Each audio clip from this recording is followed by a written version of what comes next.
Welcome to the Startup Sessions, the number one web show and podcast for trusting your gut, breaking the rules, and starting something meaningful. Featuring in-depth interviews with acclaimed creative entrepreneurs that have succeeded at building their own remarkable businesses. Welcome to the month of May. This month, I'm dedicating our expert interviews to those that have made it their life's mission to serve others and do work that matters. I'll be focusing exclusively on interviewing guest experts that have built their businesses around meaning and doing the work that matters most to them. My guest this week is a dear friend and a huge inspiration to me. Annie Kamiya and her husband Curtis have built their business around their talents and passion for music. They're both living examples of what it means to follow your heart and do meaningful work in the world. Like many of my guests, Annie started in the corporate world and was a financial stockbroker, but soon realized that her one true passion would always lie in music. In this episode, Annie will be sharing her inspiring story about escaping her corporate life in downtown San Francisco to changing people's lives through music in Hawaii. It's all coming to you right now on episode 27 of The Startup Sessions.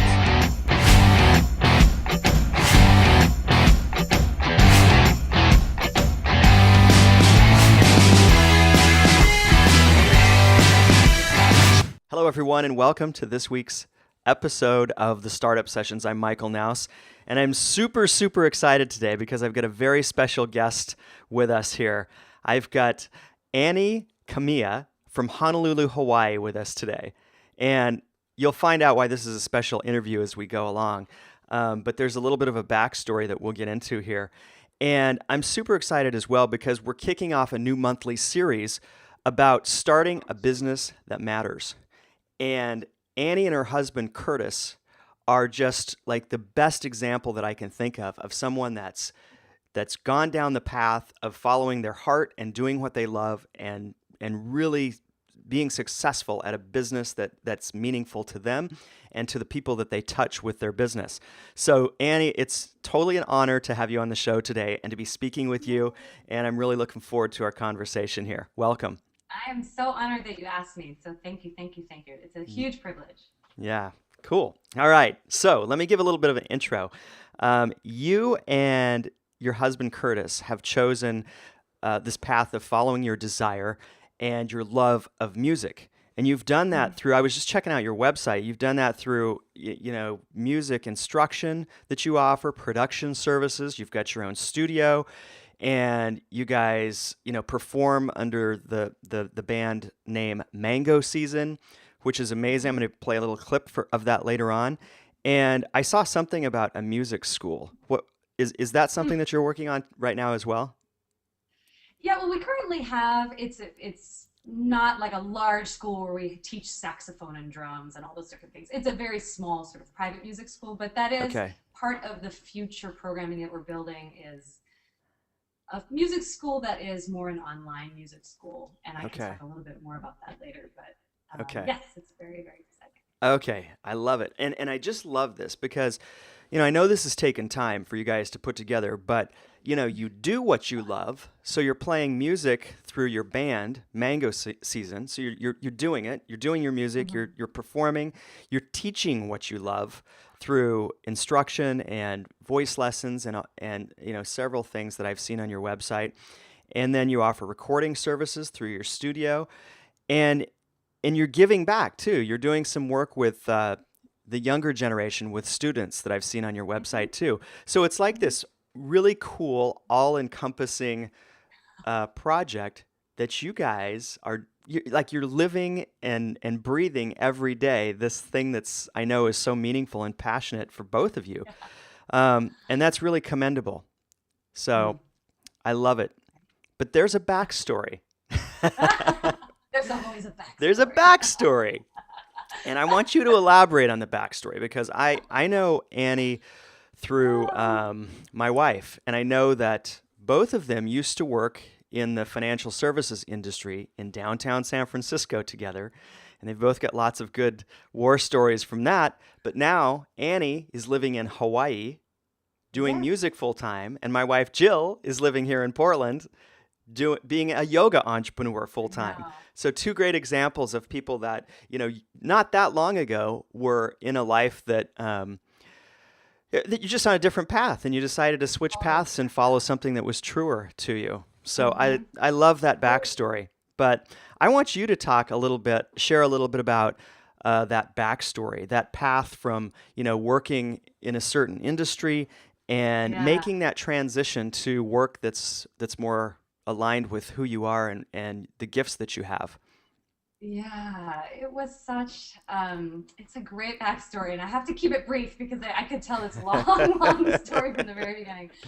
But I went to school for art, so I went to school and received a degree in theater, and I was going to become an actress. That's what I wanted to do.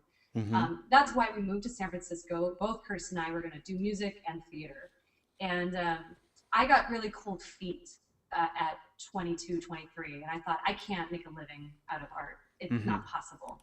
And at the time when we were living in San Francisco, that was the dot-com boom, Yeah. and financial companies were hiring anyone out of college. Really, like, if you had a college degree, come work for us, because they needed help. And so Yeah. I was lucky enough to sort of find my way into that business because I thought, a real career woman doesn't is not an artist. A real career woman makes money and does money and Yeah. and makes her millions by 35 and then retires. Yeah. That's just the image that I'd always had of real success for me and for a woman. And so I started in financial services and kept going for many years. And Jill was actually my boss. And so she was wonderful to have her as a boss because she Yeah. really took me through the paces there in a graceful way. Yeah. But always as I was in the financial services, so I ended up working in San Francisco and Seattle for about 6, 7 years in Hmm. starting in client servicing and working my way all the way up to a broker and getting my broker's license and working with high net worth clients. Hmm. And for all those years in my 20s, one half of my brain said, this is it. You're on the track. This is how you do it. This is how you make a life that you love.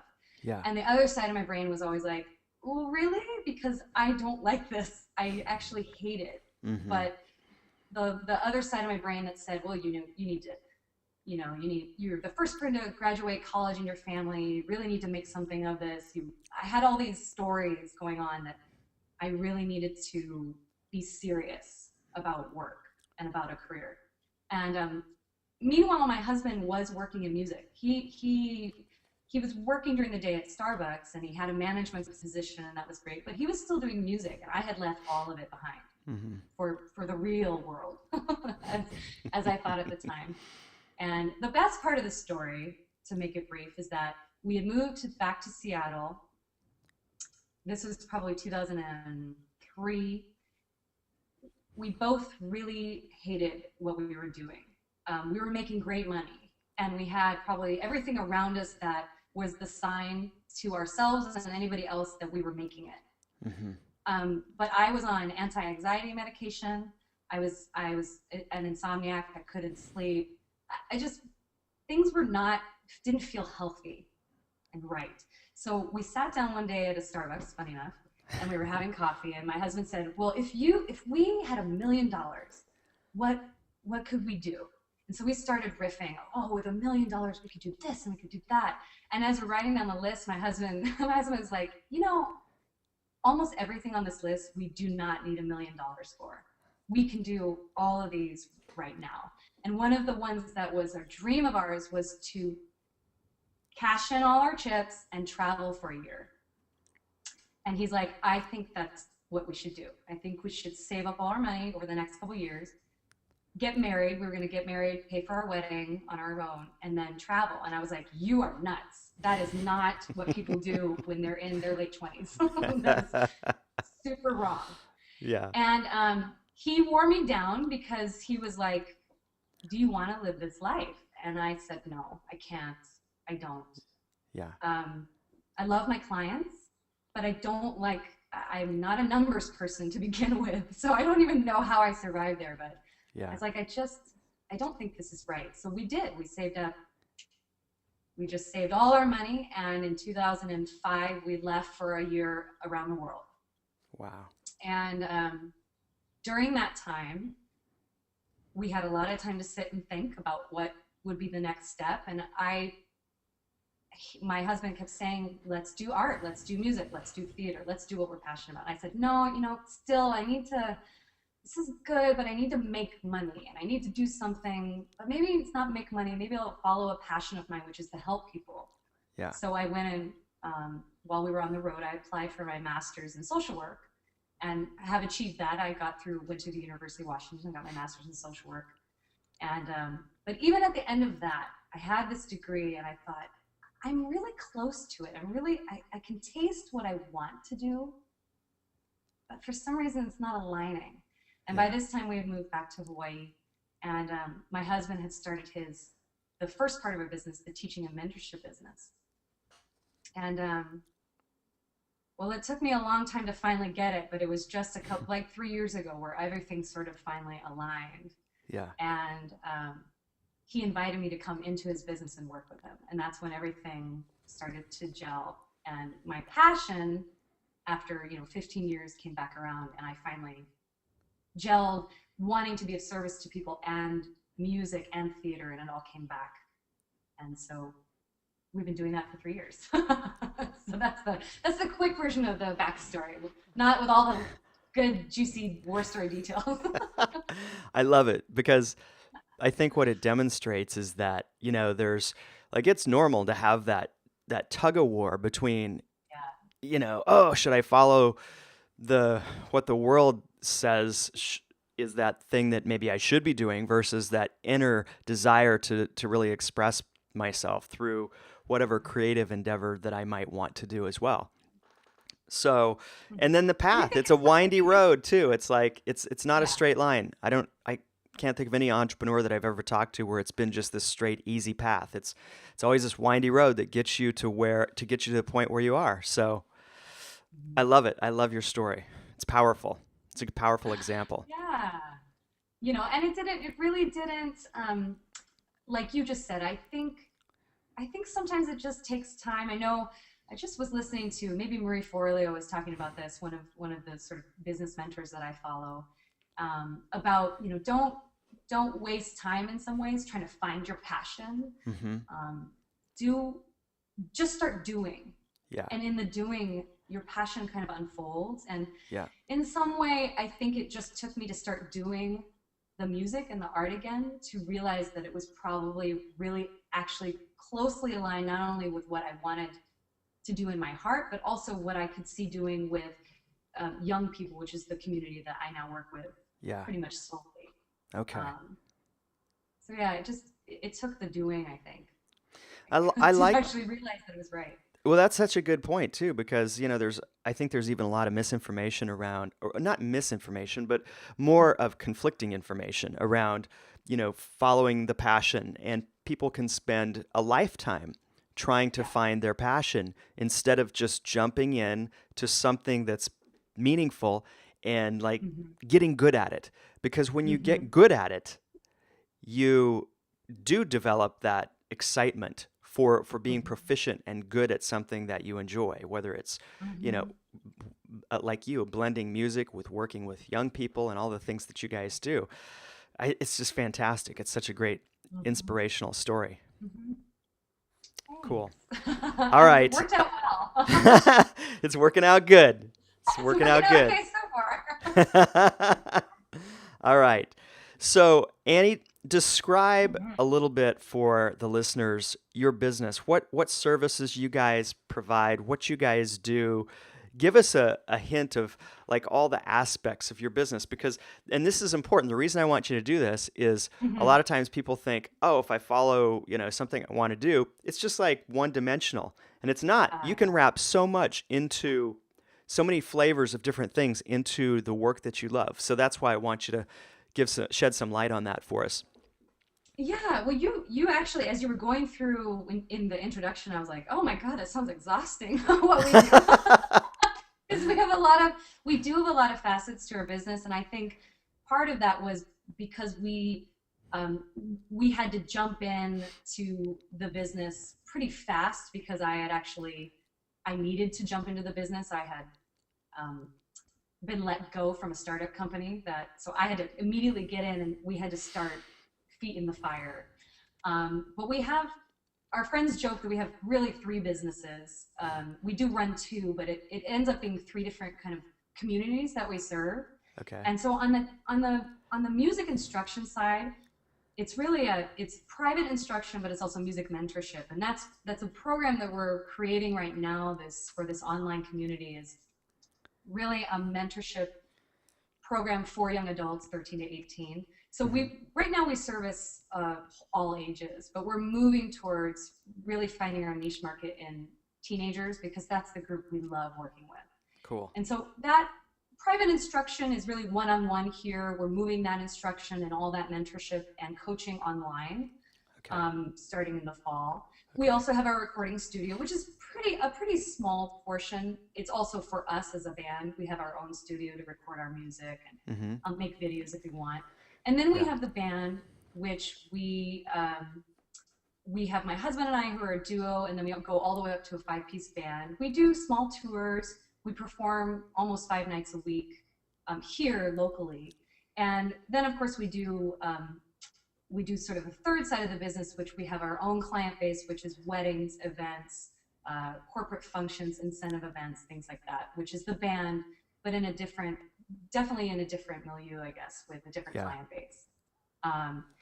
So those are the 3 storefronts in a way that we have. And that's yeah, go ahead. Well, it's just, I mean, it's a lot of, it seems to me like it's a lot of flexibility. Well, maybe not. It's a lot going on. You've got a lot going on.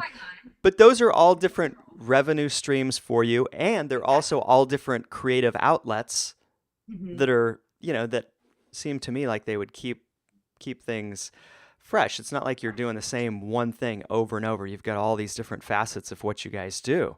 Really cool. Yeah, it can be a little like bipolar sometimes, which is we're actually working on kind of pulling it in a little bit now that we've, I think whenever you start something, I love this month that you're doing with the side hustle. Yeah. Because it reminds me of I feel like we're moving now from that hustle into a different period of our business. Yeah. I love hearing stories of that hustle because really when you're in the hustle, and there are many things that you're probably hustling for, not just money, but there are many things you're doing the hustle for. But that hustle really makes you, I think, have to be creative in how you're going to service your clients and how you're going to sell a product. And I think there's a lot of genius that comes out of that hustle period. And out of that hustle came this idea that we were going to have all these things that we did.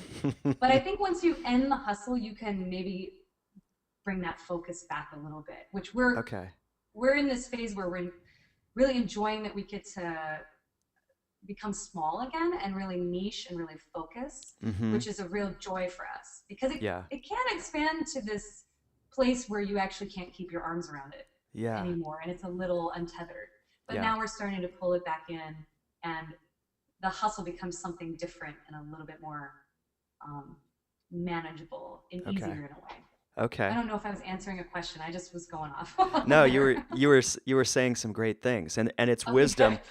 It's wisdom for. I always tell people all the time that selfishly, one of the reasons I love doing this show is I get to learn so much myself, and I love providing that wisdom for other people. But you guys are further ahead down the road than I am, so it's great to hear that perspective. I really love that. So one thing I wanted to do was give the viewers and listeners a taste of mango season and what you guys sound like. So I wanted to play a little sound clip here and just give people a chance to hear, okay? Here we go. Let's see if I can get it to work here. I'm excited to learn what you're going to play.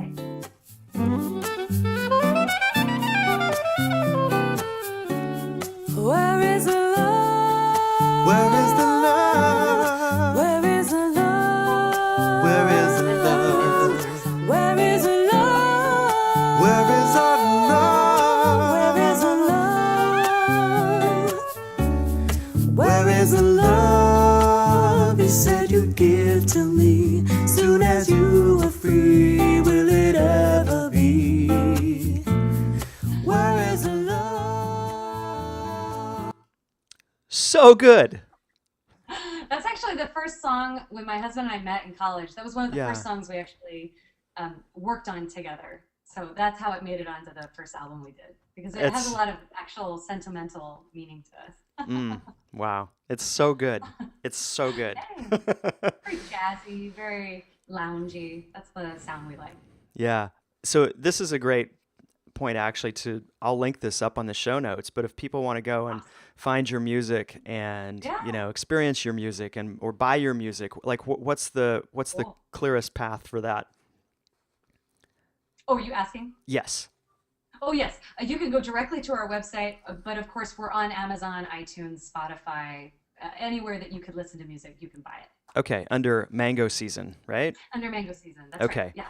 And then the website that I was just on was you're on Curtis's main website, I think. CurtisKamiya.com, right? Yeah. That's correct. Yeah. CurtisKamiya.com. Curtis Yep. Curtis Hmm. KAMIYA.com. Correct. Yeah. Super cool website too, which you guys have changed since the last time I saw it, I think. Yeah, Mango Season we just revamped. So Yeah. mangoseasonmusic.com is a whole new revamp actually, and the lovely team that built Jill's website. I immediately hired them because I love Jill's website so much. Yeah. So they revamped, and they're about to start working on curtiskamiya.com. We're Oh, probably a okay. month away from kind of chipping away at that and building something new. Fantastic. So I'm really excited. Awesome. Well, I'll check out the Mango Season website too. I didn't have a chance to look at Yes, that please. before Oh our yeah, please. It's discussion here beautiful. today. All right. Let's see. What do I want to ask you next? How Yeah. about this? Let's talk about the first things that you and Curtis did when you started your business. Not the first things, but the most important things that Mhm. you, looking back in that first year of really working together and starting your business, what were the most important things that you did to really get your business to ramp it up and start getting some consistent, paying the bills? What were the important Mhm. things you did that Totally. first year? Totally. Wow. I know you gave me this question too, and as I'm sitting here thinking about it, I'm like, wow, it's such a big question. Yeah. Um, so just a tiny bit of the backstory to that is that I was working for an educational startup that folded, Mm-hmm. and I was given like a 2-day notice that we were not going to be on staff Wow. anymore. And so I was like, huh, um, that's awesome and very interesting. And around the same time, it was my birthday, and I was complaining. I was crying to Curtis. I'm like, oh God, I really just don't want to go interview for another job. And I just don't, I have so much passion and I have so much, all these gifts that I want to give. And he's like, well, why Yeah. don't you come and work for me? And you can do operations for me in the beginning because he really needed help operations wise. Mm-hmm. He was the artist and he was doing operations and wasn't going very well. So I came on to do that in the beginning. So really in that first year, that my big focus was exactly this question, was like, how do I take the small business that he had, the one-man show, and how can I expand that into something much larger? So because I had never run my own business before, I was using sort of old tried and true methods from just being in business before. I was hitting the streets. I was taking it, writing down information, mailing packages, walking into every place that I could find that needed music or schools, or I really hit the pavement and was just talking to people. And what I was sharing was the passion that we had for teaching, the passion that we had for making music, and starting from there. And that's it felt, as I'm saying it felt very old school because I didn't start with Facebook, I didn't start with Twitter, I didn't start with anything like that. I was Yeah. really like, well, this is what I know, so I'm going to try this first. And Yeah. that got us a little bit of traction, which helped us then be able to move into more things like being able to go to networking events, being Mm-hmm. able to hook up with some uh, joint venture partnerships and start those small things to get our name out a little bit more or our services out a little bit more. Okay. It's also I don't know what it's like in Portland, but in Hawaii, it's a big place, but it has a very small town feel. So actually a lot of business is done by word of mouth. Yeah. And so if an auntie hears you, that auntie is going to tell her whole family, and that whole family will then tell their cousin who owns a business. And it's very small town in that way. So actually a lot of our business started that way as well. Okay. Just one student would share with their school, and then we would suddenly start to feel the trickle in. And that word of mouth really helped us. And I also think that we were very, we knew that there were a lot of artists out there who taught, who were not good at being business owners. And so we felt very clear that we had a leg up in that area, in that we had small business training from before, from both of our jobs. And so we took it very seriously. We said, we're not only artists, but we're entrepreneurs. Yeah. And we're going to take this very seriously and treat it like a storefront. That if a student's going to get in contact with us, we immediately call them back. And so there were just certain policies and procedures we started to put in place as well, to make the business, to make also an artist be legitimate. Because this concept out there too, that artists aren't business owners or entrepreneurs, Right. that they're flaky and don't get back to you and don't know how to manage their money and things like that. So we were trying to also dispel that myth at the same time. Yeah. Okay. Gosh, I feel like sometimes I'm not answering your question. No, you're totally answering my question. Okay, good. And it goes into keep me so on much, track. these questions aren't yes or no, right? They uncover a lot. And it's important. I think, you bring up so many good things. My first thought is, when you've just told me your story about how you treated your creative work as a business, is that, well, gosh, you've kind of figured it out. And I know so many people, like I get contacted by artists and creatives that say, like, how can I obtain that business aspect or business knowledge that I need to take my art more serious and present it to the world in a way that can make me more money. So my first thought as an entrepreneur is, hey, Annie and Curtis, why don't you add one more thing to your plate and teach artists how to run the business part of it? Because you've probably got lots of free time right now. And yeah, totally time. Well, I think the saving grace, another huge element of our business that I won't go too much in, but that is also always there, is that we're husband and wife running a business, which is very hard. Yeah. Is not something I would ever tell somebody to go into very lightly. And I know there are lots of business coaches I follow who also share the same advice. You really want to know whether it's your spouse or it's a good friend that you want to partner with, whether or not that's a good partnership.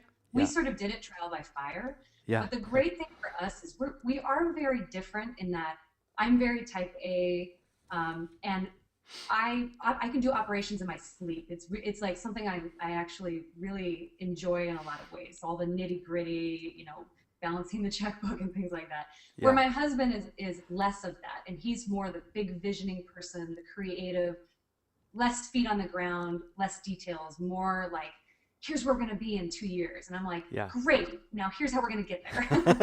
So in a way, we work out really well in that way, and I think that actually just helped our business, because we match each other. When he's spinning out into the clouds, I'm like, okay, you got to come back down and put your feet, rubber hits the road, how are we going to do this?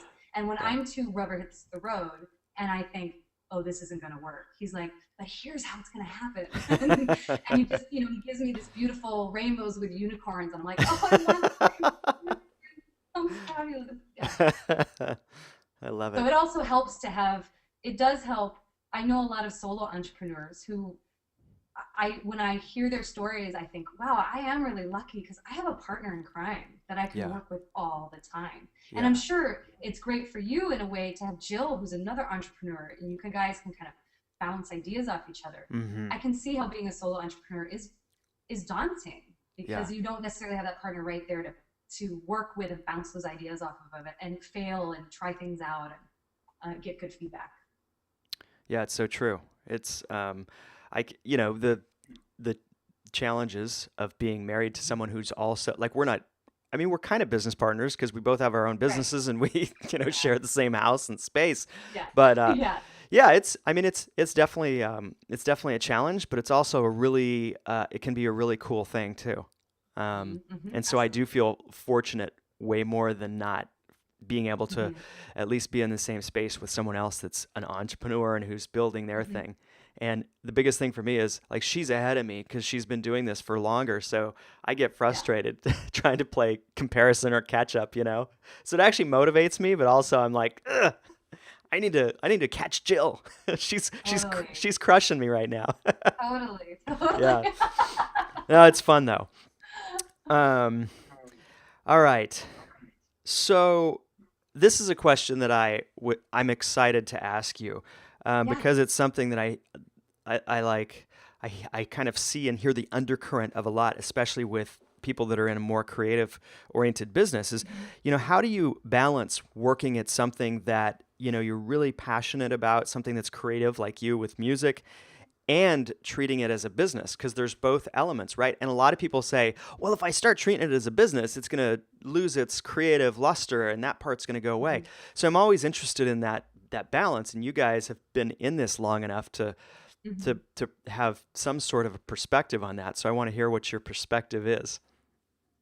Yeah, it's I have to say it's very easy for it to lose its luster Uh-huh. if you don't if you don't have that at the forefront of your mind kind of every single day that you're working on it. Yeah. And we have to be very conscious of that, of making time for our creativity to just be free form and what we want it to be. And maybe Curtis has, so for instance, weekly Curtis has time on his calendar mapped out that is non-negotiable. Nothing else can go there. It's just his time to practice, but it's not practice on anything that's for a client. It's not practice on anything that's going to be serviced or sold or bought or produced. It's Yeah. just playtime for him in a way. And same for me. um, so that's one element. I do think you have to just find time where you're making something creative that isn't going to be for anybody or anything, that Okay. you really can play with it. Yeah. um, the other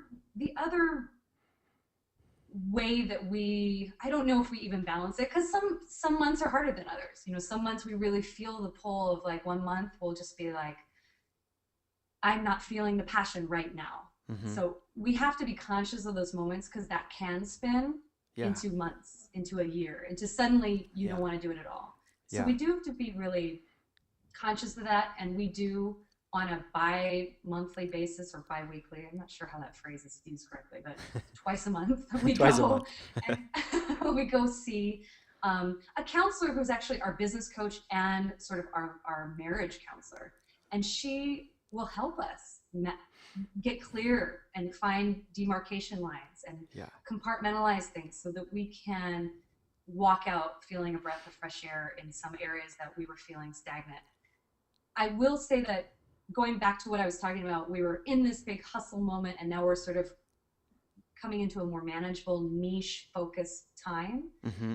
Part of what we did, and we meet quarterly and we do strategy together. So Curtis and I will go away for a weekend and we'll strategize, and it'll Okay. just be about future visioning, Yeah. not about anything that we have to service right now, which I also think is really very important for a business, to just have time away to strategize. Yeah. And in those strategy sessions, we really become clear on all the different facets of our business, where they're going to go, where do we want to see them.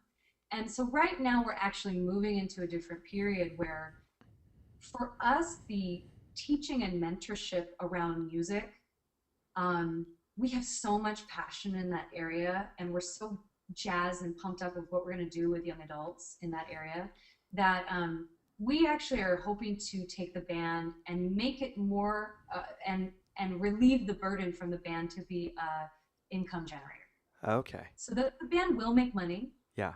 but it won't be on the hook to make a big core chunk of the money. And that's actually just a business decision we made for that very reason, so that we had one part of our business that always feels very much like it's fueled by new ideas and creativity. And not that the other side wouldn't, but it's in a different way. It's like the band is our outlet still, and it's the way we find a lot of our joy, Yeah. and a lot of the mystery of making live music in front of people. It's just, there is something about that I think any artist is going to decide in their business what chunk they leave sacred. Yeah. And for us, it's going to be the band. And that was a hard decision to make, because our band actually makes us a lot of money right now. Uh-huh. But we could keep going that way and say, oh, the band must make money. And I Yeah. think I foresee in 5-10 years we would stop doing it. And so Yeah. we don't want to stop doing it. We Yeah. want it to continue. So the mentorship, the coaching, the teaching business, we have so much passion in mentorship and coaching Yeah. that I don't see it ever. The music is like a medium, but it's not having hard words describing it, but it's really the coaching and the mentorship that is the passion-filled creativity there for us. Okay. So the music on one side and music is the medium on the other side, but it's really the coaching that lights our fire on that side. And luckily we just teach technically the music. So that's one way that we have sort of figured out maybe to do the balance. Mm-hmm. Okay, I love it.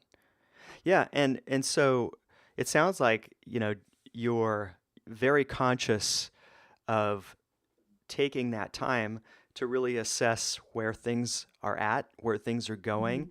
and also Yeah. that allows you to be very clear about how to shift your business so that certain things don't get stale and so that you can Mhm. continue to get the maximum enjoyment and have the maximum impact with what you're doing.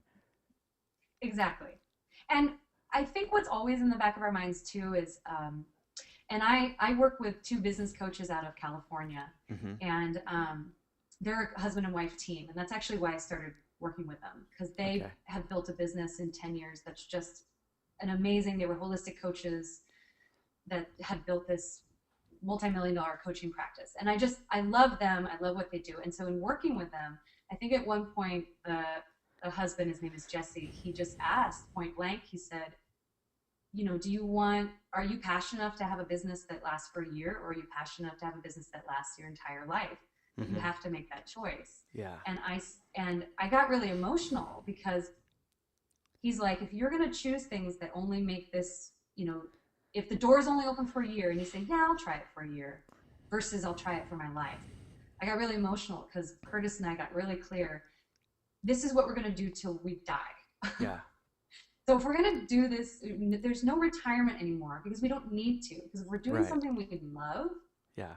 we don't have to retire. We're going to Yeah. do this until we can't anymore. And I love love, it. it's just like so awesome to me to think that way. Yeah. Because a huge that's burden got lifted. that's such a big paradigm shift too. Just Yeah. based on like how we've been conditioned, growing up, or what our parents' generation experienced, or whatever. Like, you work 40 years, and then what? And then you enjoy yourself. Well, why not just enjoy yourself the whole time? That makes a lot more sense to me personally. It makes a lot more sense. Yeah. And really that truly, I just want to say that didn't come 10 years ago. That came maybe in the last 6 months. So this is also new to us too. And really choosing to have as many coaches have said, to have a life you love. I mean, we really want to have a life that we love. We want to have our clients have a life that they love. Yeah. So we'll do this for 90, 100 years. Oh, actually, I don't want to live that long, but till whenever I'm gone. But in doing that, I suppose, to come back to the question, it's like that just makes things so much clearer that we wouldn't want a band that fizzles out in 5 years. We want a band that goes until we can't go. I mean, Yeah. why not? Yeah. So in doing that, we have to be conscious now of how to make those steps so we keep going. Okay. I love it. So good. You've got so many good insights, and I mean, really, really good, solid, practical things for people to consider. Not just creatives, but people that are even considering going into business for themselves, or maybe people that are just getting started, or even people that have been going a while, and maybe things do feel a little stale and burnt out. Mhm. You and Curtis seem like you're just really proactive about managing how to keep things vibrant. And I've never really had this conversation with anyone before.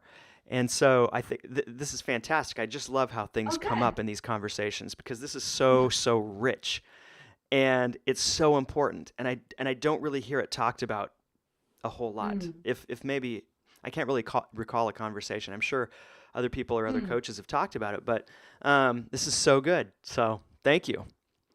So good. No problem. Yeah. And I want to say too that, because I just want to, like, to open up the kimono a little bit. Yeah.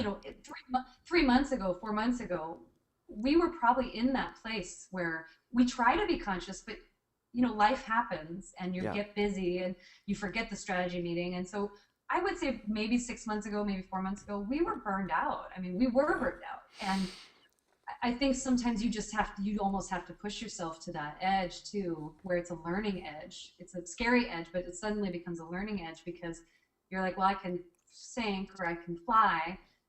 And what is the future of this? And what is the future for me?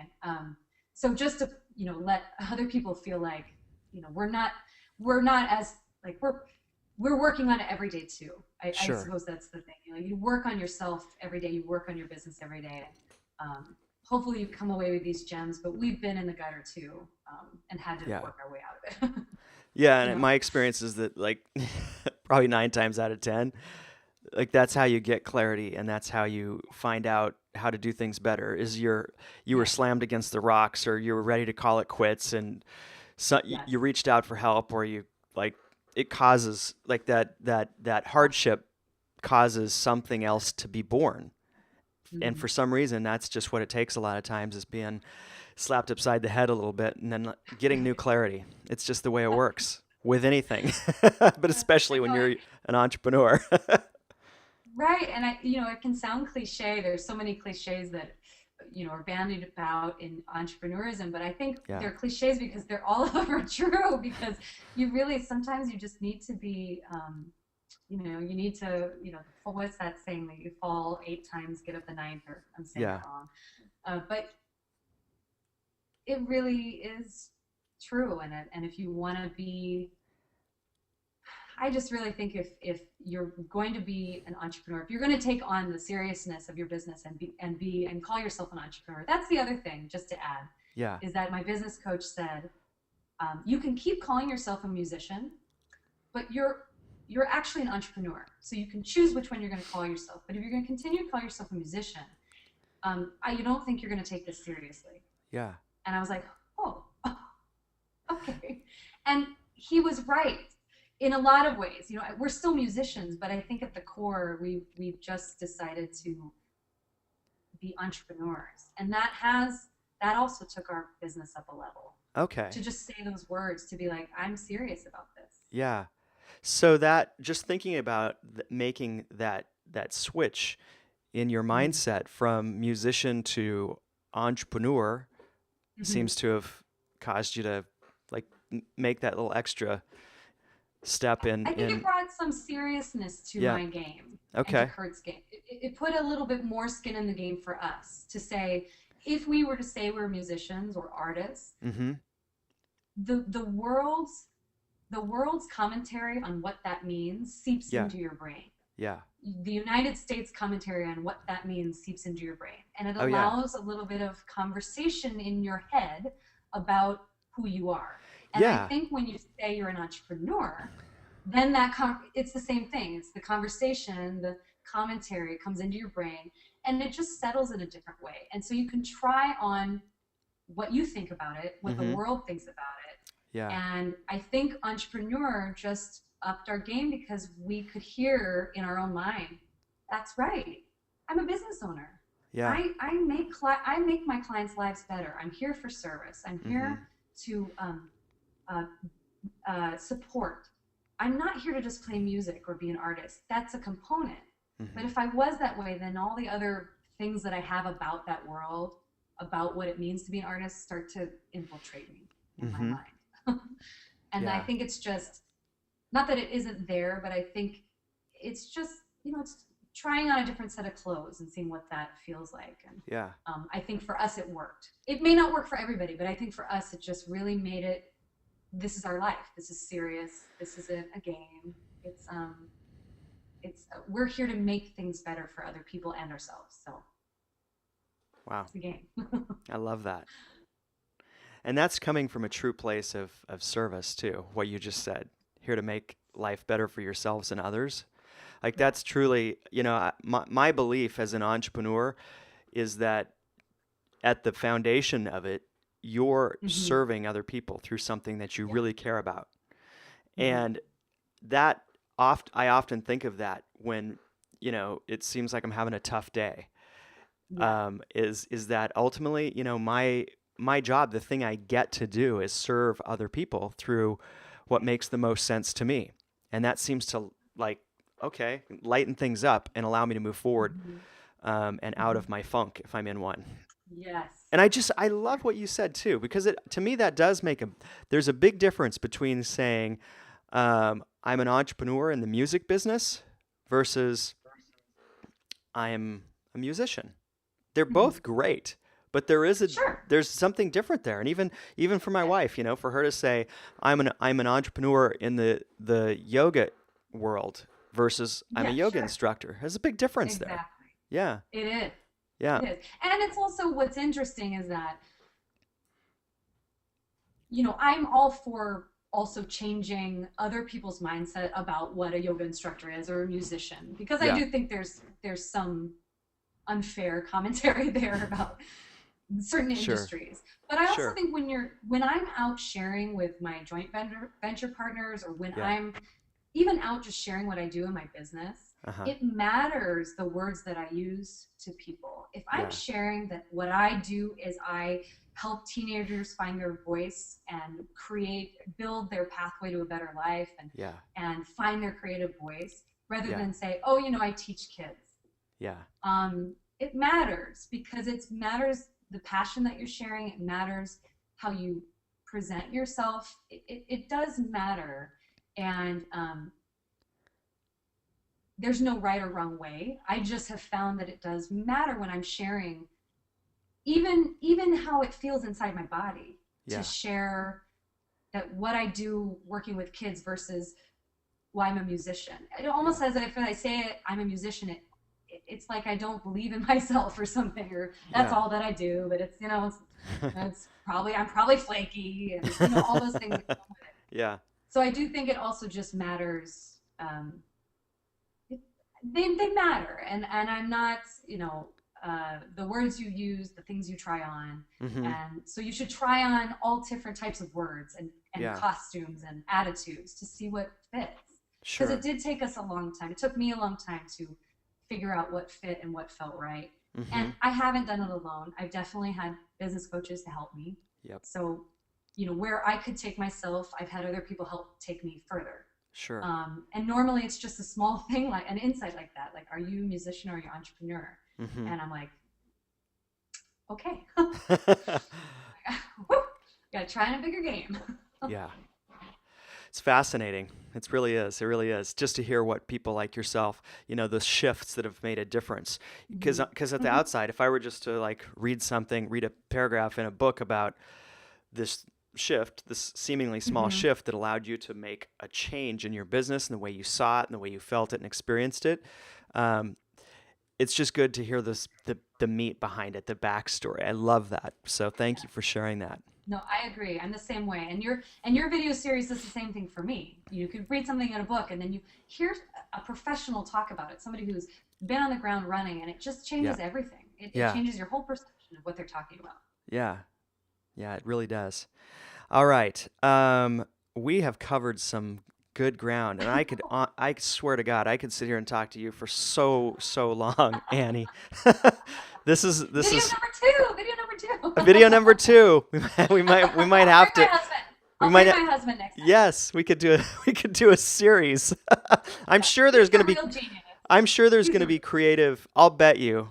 I'll challenge creatives and artists and musicians, to make comments. Go to the startup sessions and make comments, and I'll make sure that Annie and Curtis they get on there and answer some of your questions. So feel free to ask questions on the show notes for this episode, and I'll make sure that those get to Annie and Curtis, and they'll answer them for you. So I think that's a great idea.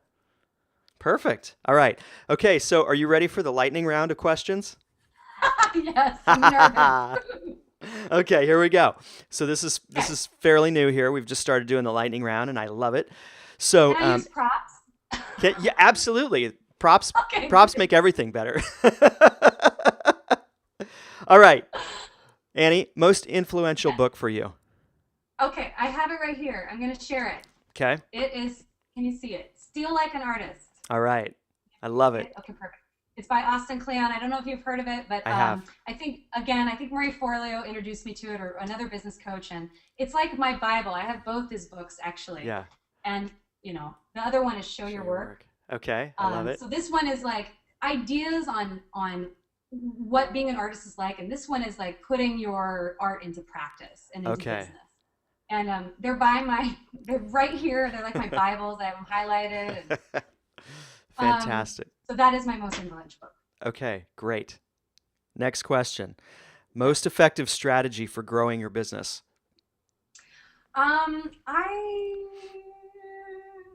I'm looking at my notes. I really think that I'm really old school in this way, but I still think that for us, working with, and I say networking, I don't mean like going to stale networking events and like handing out your business card and being like, I'm Annie. But networking in a way that everywhere you are at, you are sharing what you do. Yeah. And every partnership you come across, like this partnership or the business partnership I have with my business coach, you're just always sharing who you are, what makes you passionate, and getting people excited about what you do. Not selling anything. Yeah. Just sharing who you are in the world. And that honestly has been for us the biggest driver of growth for us, is sharing. I love that. It's powerful. Good. All right. Next question. Favorite Facebook? favorite business tool or resource? Yeah, okay. I think that I sign up for a lot of, I guess, business coach podcasts like yours, Marie Forleo's weekly videos, Thrive Academy's weekly newsletter. I'm on so many that I don't even know how many I'm on, but I get them all the time. And I honestly think that is just, for me at this time, the best tool is to be invited for a little bit of time into another entrepreneur's community and world. Mm-hmm. Because I am so isolated sometimes, not just geographically, but I work from home and I see my husband most of the time, but it's far and few between that I see other entrepreneurs. Yeah. So for me, it's just the best tool to get some quick, dirty advice, and then go do the due diligence on your own time, but just be out there in the world and talk to other people. That would be my advice. Okay, great. Last question. Yes. Most recent exciting adventure or your favorite hobby? Oh yeah, this is so hard too, because when people ask, is music your hobby? I'm like, it's a business now.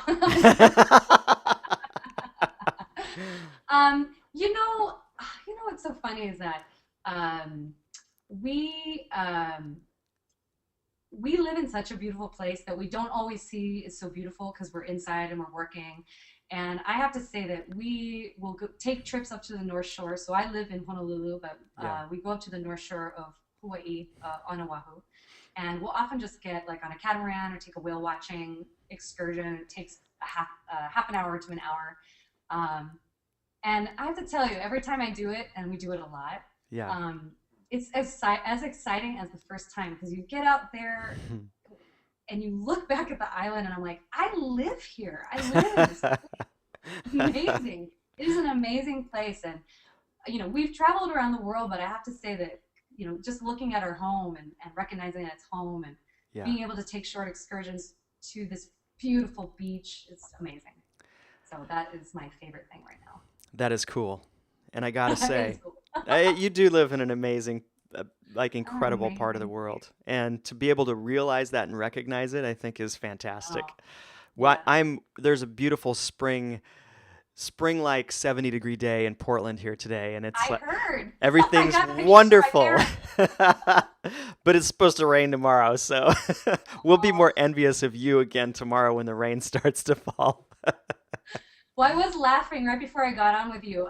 It was it's still early morning here, so I had a sweater on. It's probably like 69 degrees, 70 degrees in the morning, and I was shivering. I was like, oh God, it's so cold. I need my sweater. And Kurt's like, oh, I don't think you should tell Michael that. Nope. Too late. You already told me. I have no sympathy for you, Annie. Sorry. I don't have any sympathy. No sympathy. Cool. All right. Well, I think, I do want to ask you one more question. Yeah. Yeah. Just an intuitive thing here. So a lot of the people that watch this show and listen to this show are pretty new as Yeah. entrepreneurs, and some of them just thinking about taking that leap into entrepreneurship. Um, Yeah. any final words of advice that you would give for someone that's in that space? I actually just met with a friend last week who Yeah. is thinking of starting her own business. Yeah. And I was a little nervous to sit down with her because I was like, oh my God, what do I tell her? And all those things. What really came clear as I was sharing with her is, I know that we just did talk about sometimes it's not, sometimes you can search your whole life for your passion, but just try to get out there and do it. I agree with that. And at the same time, I do think it's worth knowing what gets you out of bed every morning that excites you. So Mm. she's a lawyer. And so Yeah. I was just posing questions to her about what about being a lawyer excites you? Like what gets you out of bed? And if Yeah. you can think of those things, then that will just translate better to what you inevitably, the clients you serve and what you sell. Yeah. She went into law for a reason. So Yeah. there's something in there that she's passionate about. It's not coming through right now in the workplace that she's in, but it's somewhere in her. And Yeah. that was somewhere in me. The Yeah. music, the art, the theater, that was all there. I just needed to understand what would actually get me out of bed in the morning. And it is the art, but what I found was it's teenagers. Mm. It's working with teenagers to help them in a phase of their life that is so difficult for them. And as soon as I heard that in my brain, Yeah. I got tears in my eyes, and I could feel myself leaping out of bed and being like, I got it. Yeah. I got the goods. I know what I want. Yeah. So something about that, like what would get you out of bed, and it could be anything. Yeah. Because that's the one thing, I have it on a thing right in front of me. Oh, you want to jump out of bed every day and love where you wake up, love what you do. Yeah. You want to love it. Yeah. So Super while that's not having to awesome. like search for your passion, just understand what's inside of you. Yeah. Oh, so good. You're a rock star, Annie. I love it. I love you. I love having you on this show. Yeah, I am a rock star. Literally. Literally. All right. Let's wrap up with this. What's coming? You may have kind of answered this already with the work that you're doing with teenagers, but I just Yeah. want to give listeners and viewers a chance to know about, like, what's the next thing coming up for you and Curtis that's like new and exciting? Yeah.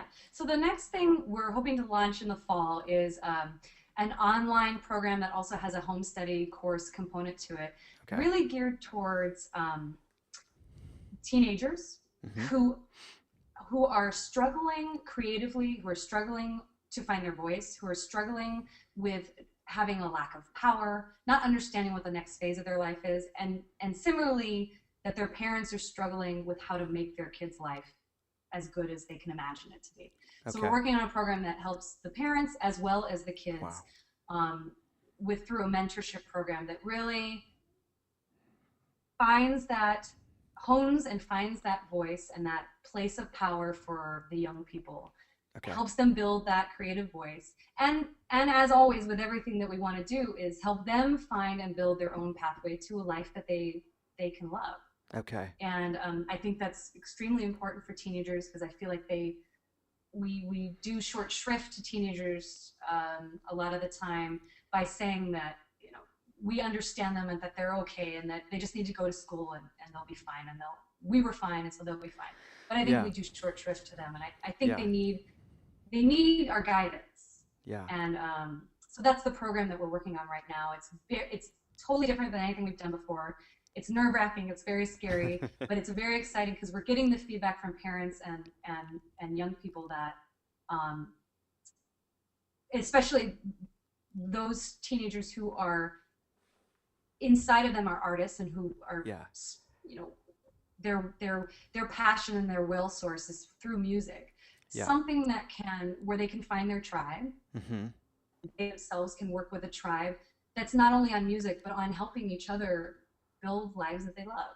Wow. And I think that's just really important. So that's the next phase for us. Okay. It is hugely important. and that's you guys expressing your work and affecting change on a lot of people. I see great, big, huge things for you guys through that work. Exciting. Yeah. All right. We're very excited. It's very, I'll be totally honest. We're kind of, crapping our pants a little bit, but because it's huge, and we just have to keep remembering that we just need to get small steps in place and start it, and try it, see what works, see what doesn't, and try the next thing. And so that's the mindset we're in right now, is just do it. Just do it. It's yeah. very Nike. All right. Annie, thank you so much for being a guest on the Startup Thank Sessions. you, Michael. This is awesome. Yeah. All right. Annie Kamiya, coming to you from Honolulu, Hawaii. I love it. It's so great to connect with you, Annie. Thank you so much for watching. Yeah. Thank you. And I think that's just a wrap. There's so much good stuff. I really do feel like we could keep going. So I think we're going to have to do another show. Maybe when you get when you guys get your program launched, I think there's going to be a lot of interest in that.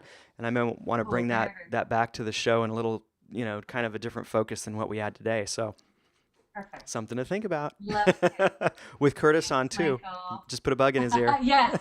Yeah. He's like the Jedi Master of our business. So I'll bring him on. And we want the Jedi Master next time. He will move his hands and give you and drop knowledge, and everybody will just be blown away. Sweet. All right. Thanks, Annie. Thanks so much. And thanks all to all the listeners and viewers. We'll see you on next week's episode of the Startup Sessions. Take care. Bye-bye. Hey, if you enjoyed this interview, be sure to go to thestartupsessions.com and sign up to have the latest interviews delivered to your inbox weekly.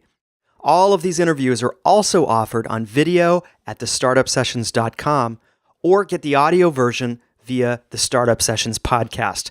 Just hop on over to iTunes and subscribe to the podcast there. Thank you so much for listening and watching. I know that your time is valuable, so I do my very best to provide the most inspirational and actionable content for creating a meaningful business. I'll see you on the next episode of the Startup Sessions.